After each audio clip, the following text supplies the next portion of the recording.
Good evening, everybody. The other day, I told you that a government had fallen because of the global compact on migration, and that government was Belgium. I didn't want to misspeak and say it was Bulgaria or something like that, so it's Belgium. Belgium fell due to the Prime Minister following through and signing the global compact, and I believe they're untangling that as we speak, so they're removing themselves from that. Come join the conversation. We've had a huge explosion of new users, so there's lots of conversations happening on the forum.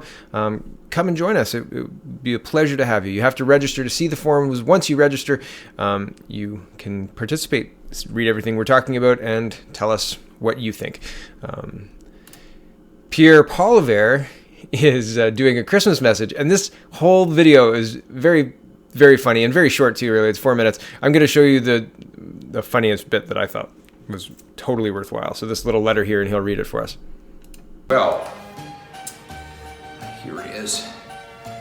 I know the budget hasn't balanced itself yet, like I said, but don't worry. We haven't been downgraded yet. We will cross that bridge when we get to it, or that bridge will cross itself, or something. Anyway, live for today. YOLO, I'm going surfing. Merry Christmas to all and goodwill to people kind.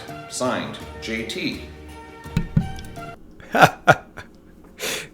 Well written. Bravo. I thought that was hilarious. So that was a letter from Justin Trudeau, not Justin Timberlake, just in case you were confused by the JT moniker. And yeah, fantastic. I thought it was hilarious. Good job, Mr. Poilievre. And Mr. Khadr, Omar Khadr, his request to EO bail conditions has been denied, dismissed. No way, Mr. Khadr. I don't actually care how to pronounce your name. A judge has denied former Guantanamo Bay detainee Omar Khadr's request for relaxed bail conditions and a Canadian passport. Justice June Ross said Friday that nothing had changed since the last time Khadr asked for an eased bail conditions, and there's no evidence that the current restrictions create hardship or are needlessly strict. Also, he's got $10.5 million given to him by Justin Trudeau, right? Back to the article. Khadr wanted to be able to travel to Toronto without the approval of his bail supervisor to visit his family more easily and to make court appearances related to a civil lawsuit filed by the family of an American soldier killed in the Afghanistan firefight in which Khadr was captured. He also wanted unsupervised conversations with his sister, who lives in the country of Georgia, and a Canadian passport so that he could make a pilgrimage to Mecca in Saudi Arabia, an obligation for observant Muslims. As it stands, he must contact his bail supervisor if he wants to leave Alberta. He can only talk under supervision to his sister, and that's his sister's name, who had spoken in favor of Al-Qaeda and was investigated in Canada more than a decade ago for helping the terrorist network. So Mr. Khadr's not very nice, his sister's not very nice, and I'm glad that he didn't get any of the restrictions or any of the leeway that he was asking for.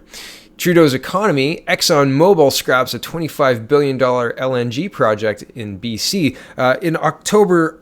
Actually, it was October 19th, and I thought this was exactly the same project, and it's not. October 19th, Mr. Trudeau and Mr. Hogan, I think Hogan is his name, I'm not 100% on that, but I think that's his name, had a big press conference and said, yes, this $40 million LNG project, liquefied natural gas LNG, is going to go through and everybody's going to have jobs. And he said, today's a good day. That was the quote. Today's a good day, right? And so, but quietly on December 20th, $25 billion project scrapped because they didn't want to bother going through the environmental assessment. So Reuters is reporting ExxonMobil shelves Canada LNG export project. U.S. oil major ExxonMobil Corp has withdrawn its WCC liquefied natural gas LNG export terminal in Canada from the environmental assessment process, it said on Thursday, signaling that the project had been shelved. Yeah, so if they say, yeah, don't bother with that environmental assessment because we're not going to do anything with it, they're not moving forward with their project. So that's more jobs and more product sitting doing nothing. Wonderful, wonderful. I wanted to show you guys this. This is in Saskatchewan. Canada is waking up, and it's got a couple of guys waiting for their Tim Hortons coffee and, some colorful jersey names. And we're still getting our convoys. Convoys are happening. This is Medicine Hat today. Today is 3 days before Christmas, and people have better things to do than be driving slowly in favor of Canadian oil and natural gas. It should be a no-brainer, given the choice between Saudi Arabian oil and gas or Canadian oil and gas, what would you choose at the pumps if you had a choice? Right? If you, like, the left-hand side was Saudi gas and the right-hand side was Canadian gas, would you wait? I probably would, right? So there are people who are willing to spend their precious few days before Christmas. This is family time. This is time to be with friends and good cheer and all that other stuff. So it's heartening to see the amount of Canadians who are getting out to support this convoy. And these are bad pictures, but here's some better videos. So this is all from today. So this is 45 seconds of just trucks rolling through, and I could skip ahead, but it really is just 45 seconds of trucks rolling through, and that's not even the whole thing. And there's multiple videos in one of these Twitter threads. Links are all in the description, so feel free to go through and have a look. And even Global News is reporting on the convoy. So Western Canadian Grassroots Group plans convoy to Ottawa to push the pipelines. Now, I found this kind of weird. This group that they interview here, Ms. Wapple, the founder of Rally for Resources, didn't have anything to do with the convoy that happened just the other day in, I can't remember the name, but in Alberta. She's pushing to organize this Rally for Resources, but didn't have anything to do with the rally and convoy that just happened. So I thought that was kind of strange. Anyway, that is what's going on in Canada a few days before Christmas. And I still haven't seen a Merry Christmas message from Justin Trudeau. Is he waiting for, like, actual Christmas Day? Is that usually what prime ministers do? They wait for Christmas Day? I'm not sure. I could, maybe I haven't, I don't know.